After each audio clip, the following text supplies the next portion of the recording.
días. Buenos días. ¿Qué tal? Encantado de saludar a todos. Muy bien, os damos la bienvenida en este puerto, Almerimar, en el sur del sur, muy poquito, a muy poquitas millas marítimas de lo que es el continente africano. Así es, efectivamente. Pues muchísimas gracias por su bienvenida. Estamos en un galeón. Estamos en un galeón español, exacto, en una réplica de un galeón español. Realmente, el diseñador, el señor Fernández Vial, lo que hizo fue aunar distintos galeones para construir este galeón. Se basó principalmente en la información del álbum del Marqués de la Victoria. El álbum del Marqués de la Victoria se trata de 126 láminas de gran tamaño, pero son unas láminas muy minuciosas, con mucho detalle, y gracias a ello pudo diseñar este galeón. Gracias a ello y a otra muchísima documentación también, como el Museo Naval de Madrid, por ejemplo, etcétera, etcétera. Y entonces con esto es con lo que se construyó en el año 2009, se construyó este galeón y le llamaron Galeón Andalucía. Sergio, estamos encima de lo que sería un tráiler antiguo, un tráiler marítimo, ¿no? Exactamente, o sea, realmente el galeón es una nave de transporte. En realidad es un carguero, podemos llamarle un carguero. Claro, ¿por qué se llegó a construir el galeón? En esa época, tras el descubrimiento de América por parte de Colón, el descubrimiento de las Islas Molucas por parte de Magallanes, fueron los primeros en dar la vuelta al mundo, partieron 5 naves y regresaron una nada más, con Juan Sebastián Elcano. Eso se creó un comercio importantísimo. Tengan en cuenta que el valor de las especias era incalculable, realmente era su peso en oro. Lo que no le damos importancia hoy a la canela, por ejemplo. En absoluto, a la canela. Imagínense lo que es la pimienta, que ahora abrimos el cajón de la cocina, nos echamos ahí la pimienta que nos apetece, o un poquito más. Piensan ustedes que la pimienta en concreto se vendía grano a grano, se vendía por unidad de grano, y el valor de ese grano era el peso en oro. Como los diamantes. Ahora no sé muy bien si es como los diamantes, pero por el estilo. Pero vamos, granito de pimienta, 2 granitos de pimienta, ¿cuánto pesa? X en oro. Imagínense el valor que tenía. Claro, al tener tanto valor ese tipo de comercio, se tuvo que crear una embarcación más grande, más amplia. Si nos visitan ustedes, que se lo aconsejo, es una visita preciosa, verán que tiene una anchura y una panza bastante abultada, con la finalidad de tener una gran capacidad de carga.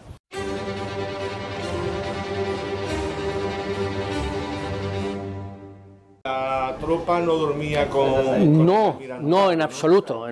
Lo que era la tropa, la marinería, vivía, la verdad, en unas condiciones bastante difíciles, y ahora, desde la cubierta principal, nos podemos trasladar a la parte trasera del barco, que en la parte trasera del barco se llama popa. Si decimos la parte de atrás en un barco nos sale un sarpullido a los amantes del mar y le llamamos popa, es una broma. Entonces aquí ya vemos incluso que cambia hasta la madera. La cubierta está hecha en madera de pino, y aquí tenemos madera de haya, y es la zona noble. Aquí nos encontramos con camarotes. Aquí era donde dormía la oficialidad, o bien también donde dormía el pasaje. Había personas, mercaderes, por ejemplo, que viajaban y entonces, claro, pagaban un pasaje y vivían en un camarote. Aquí tenemos una muestra de lo que era uno de los camarotes. Es muy interesante. Oye, parece el camarote de un trencama, ¿eh? Sí, la verdad que sí. Y luego hay una parte muy bonita de aquí, que es lo que se conoce como la Sala del Almirante. Es la Sala del Almirante. Esto es una zona preciosa, está recreada tal como era, ¿no? Tal como era, efectivamente. Es también la zona más cálida de la embarcación. Tiene una pequeña terraza atrás incluso, y aquí era pues donde realizaban las reuniones los oficiales, donde despachaban, luego incluso también tenían reunión los mercaderes en un momento dado, cuando lo necesitaban, pero este paso estaba prohibidísimo para la marinería. No podía entrar nadie. Nadie, nada más que ni con el la permiso. Ni con nada. Nada. Esto era solamente zona exclusiva de oficialidad, de reuniones de mercaderes, reuniones comerciales, pero nada más en absoluto. La réplica está construida con una grandísima fidelidad. Así es. ¿Quieren asomarse a nuestra terracita? No tenemos vistas al mar tenemos. No tenemos un gran día de sol, eso sí. La canción de Mirando al mar. Exacto. No tenemos gran día de sol, pero tenemos nuestra vista preciosa, Galeón de Andalucía. Y luego arriba tenemos la imagen de la Virgen del Carmen. Siempre en los galeones se ponía alguna imagen representativa de alguna virgen, que siempre era importante. En esa época la religión era fundamental. Esto desplaza sobre 500 toneladas aproximadamente. Los galeones de la época tenían un tamaño de eslora, la eslora de una embarcación le llamamos a la longitud, y oscilaban entre 40 y 60 metros de eslora. Y luego de desplazamiento, el desplazamiento le llamamos al peso, entre 500 y hasta 1200 toneladas. Solo, esto era fruto de unas caravanas grandes. Claro. Esto debido a el producto importante que transportaban, que era muy goloso para la piratería, los corsarios en esa época, navegaban en flotas. Eran generalmente flotas de entre 10 y 30 embarcaciones, pero vamos, llegaron incluso a ver hasta convoys de 70 embarcaciones en alguna ocasión. Y luego, como no puede ser de otra manera, iban escoltados por galeones ya de guerra. Ya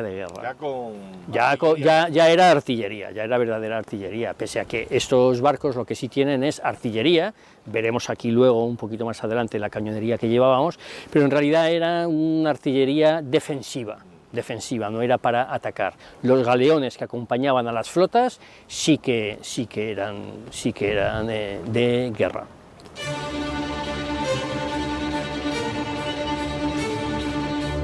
La vida que hacía la marinería era en esta cubierta.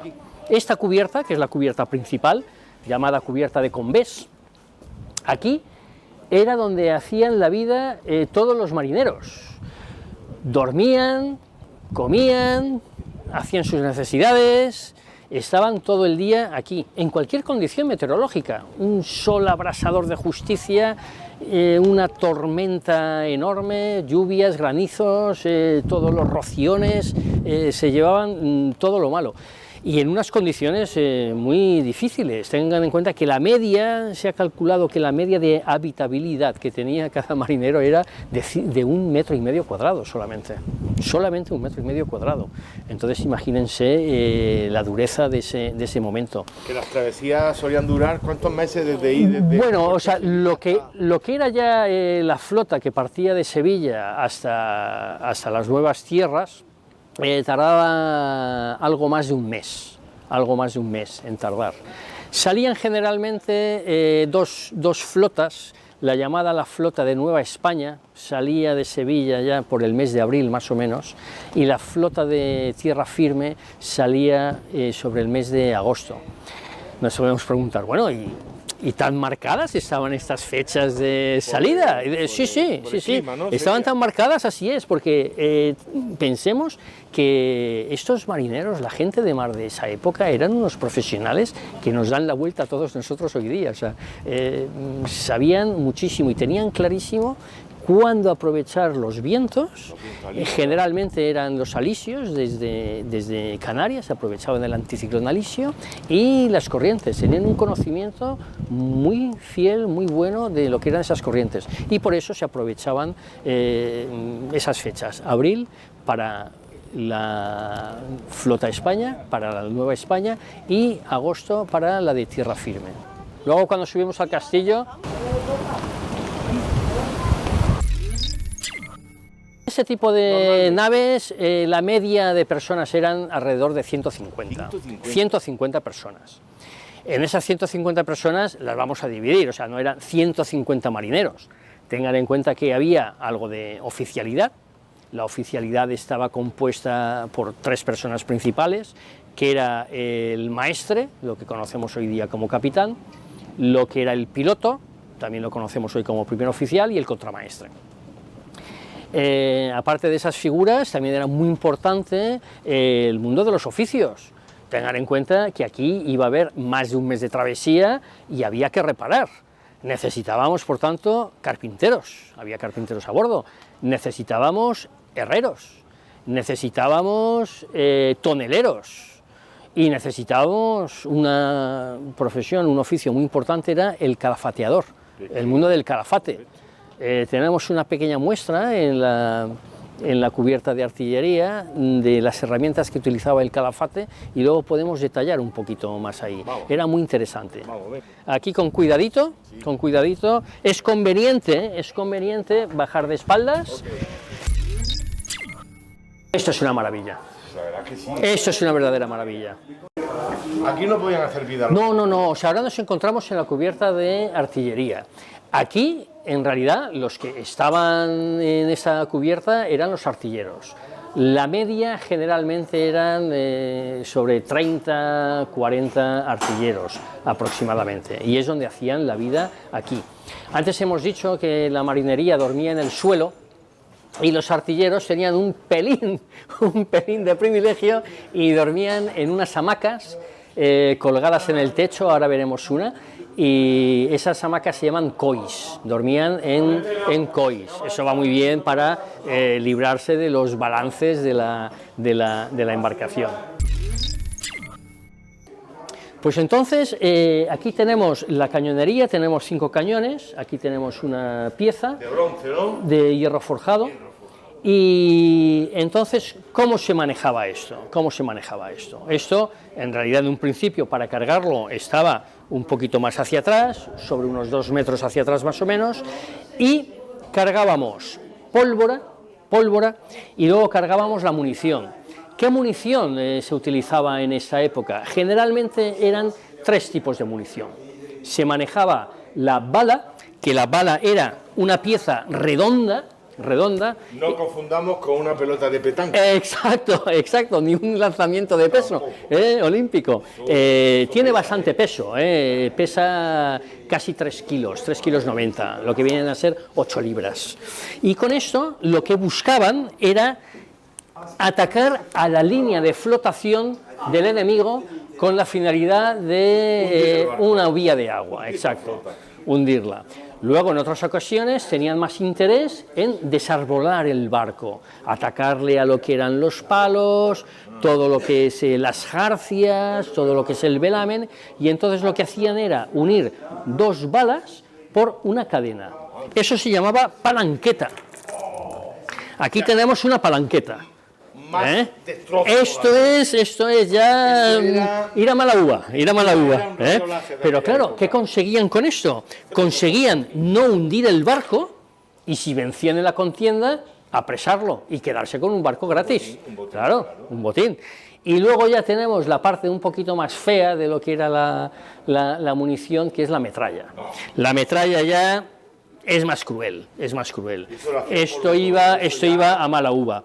No sé si se aprecian aquí, son unas bolas de metralla, bolas de plomo también, que eso al lanzarlo se abría en cono y ya era pura metralla. Esto iba a matar, devastación total, tú lo has dicho. Ya cuando se cabreaba, el capitán, oye, venga. Exacto, ya hemos hecho bastante destrozo. Luego este cañón tenía un retroceso bastante importante, sobre los 2 metros. Una vez disparado, ¿qué era lo que hacíamos? Utilizábamos este elemento que se llama cuchara, que no era ni más ni menos para entrar por la boca del cañón y limpiarlo. Una vez limpio, utilizábamos la lanilla o la laneta, con eso terminábamos de limpiar.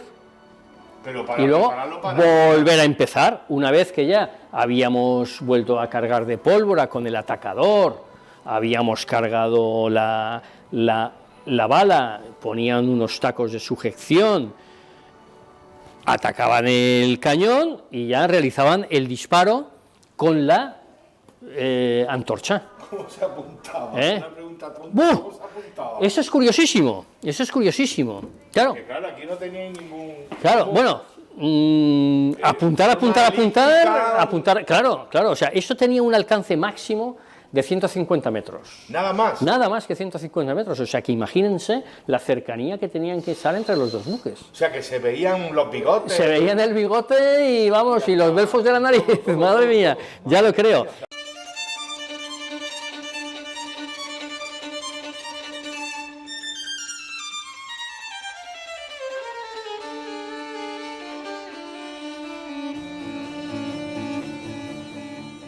Estamos dentro de nuestro galeón comercial y vamos a disparar. Exacto, y vamos a disparar que vienen por nosotros. Pues cargaríamos el cañón de la manera que hemos visto antes. Y entonces, ¿qué munición hemos cargado? Por ejemplo, hemos cargado la munición de bala, es decir, para atacar la línea de flotación. Entonces, el barco enemigo tiene un balanceo y por tanto tiene unas escoras. Y nosotros también tenemos otro balanceo. Entonces hay que aprovechar, miren si eran sabios, hay que aprovechar el momento en que el barco enemigo escora más para que la línea de flotación aparezca más y nuestra embarcación esté en aguas iguales, esté lo más horizontal posible. Claro. Y luego contar con el tiempo que tarda la mecha en hacerse efectiva. Y en ese momento hacer el cálculo para poder prender la mecha. Madre mía, o sea, sabían un puñado. En segundo, sabían un puñado. O sea, nosotros, por Hollywood, por películas, siempre nos imaginamos cualquier embarcación de época, de ese estilo, con esa rueda del timón. O sea, se llama el timón, nosotros le llamamos la rueda, o sea, esa rueda del timón la vemos en todos los barcos. Eso no es cierto. En realidad, lo que es la rueda en sí, se implantó a mitad del siglo XVIII.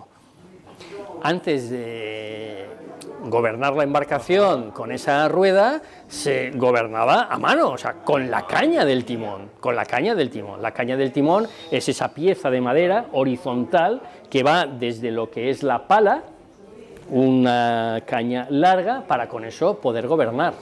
¿De qué manera se gobernaba? De dos maneras. Una muy importante era con un elemento que se llamaba pinzote.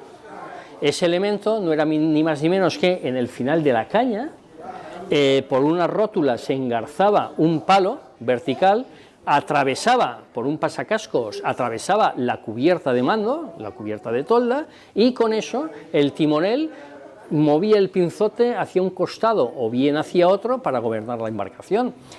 Y luego, si no existía ese pinzote, ni más ni menos que con poleas desde la caña, pues gobernábamos la embarcación. Pero lo que es la rueda, eso fue un invento fantástico, ahora, igualito, lo mismo, hidráulico. Nada. Eso era a pulso todo. Totalmente. Había que estar preparado, ¿no? Era duro, o sea, el pinzote, por ejemplo, en momentos de mal tiempo, lo tenía que manejar más de una persona.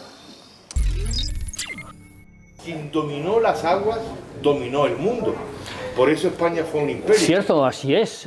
En esa época, las dos principales potencias mundiales era España y Portugal también. 1582, el sol no se ponía en nuestro imperio. Me gusta mucho esa frase. Sí, es una cuestión muy importante en un barco. Necesitamos saber la velocidad para trazar en la carta náutica, ir posicionándonos. Entonces, la velocidad, ¿cómo la sabíamos? Teníamos este aparato, este utensilio se llama corredera, Esto no es ni más ni menos que una pieza de madera que se llama barco o barquilla y un cabo, una cuerda, un cabo, que tiene una serie de nudos. Estos nudos tenían una separación de uno a otro de 30,9 metros. Dices, ostras, qué medida tan extraña, 30,9 metros. ¿Por qué? Pues eso era ni más ni menos que porque, como estos señores eran muy sabios, sabían que la circunferencia de la Tierra tenía una distancia, tenía una medida, y en la cual... sí, así es. Y la distancia de una milla, que son 1582 metros, equivalía a un minuto de arco. Ese minuto de arco, 1852 metros, si lo vamos a trasladar, haríamos una pequeña regla matemática, una pequeña fórmula matemática, hacemos una equivalencia a la distancia en un minuto, nos da que en un minuto tenemos que recorrer una distancia de 30,9 metros, por tanto en una hora haríamos 1852 metros, es una regla de 3. En un minuto hago 30,9 metros, en una hora hago 1852, un nudo. Por tanto, un nudo y una milla, digamos que es la misma distancia. En tierra conducimos a kilómetros por hora, hacemos 1000 metros en una hora, nosotros en náutica hacemos 1852 metros en una hora. Un nudo equivale a una hora, a una milla. Entonces, había dos marineros. El marinero de barquilla lanzaba por la parte de popa, por la parte de atrás de la embarcación, por la limera, por el agujero del timón, lanzaba este aparato, la barca, el barco o barquilla. Cuando llegaba al nudo, decía su compañero, marca. Entonces el compañero daba la vuelta a la ampolleta, daba la vuelta al reloj y empezaba a ver cuántos nudos había tenido. Cuando el de la ampolleta decía otra vez, marca, se me ha acabado el reloj, marca, el marinero zafaba el cabo y decía, pues hemos movido 4 nudos y medio, por ejemplo, ya sabíamos la navegación.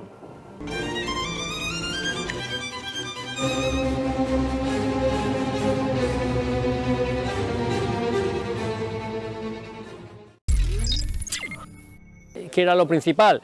Pues productos que fuesen secos, legumbres, por ejemplo, la legumbre era muy importante, frutos secos, castañas, nueces, miel, quesos, y luego carnes secas, ahumados, tocinos, pescados también ahumados, secos, etcétera.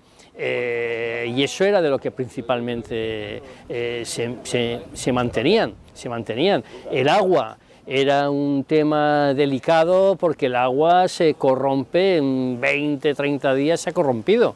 Entonces en muchas ocasiones se le introducía un poquito de vinagre y bebían agua vinagrada, pero terminaba corrompiéndose.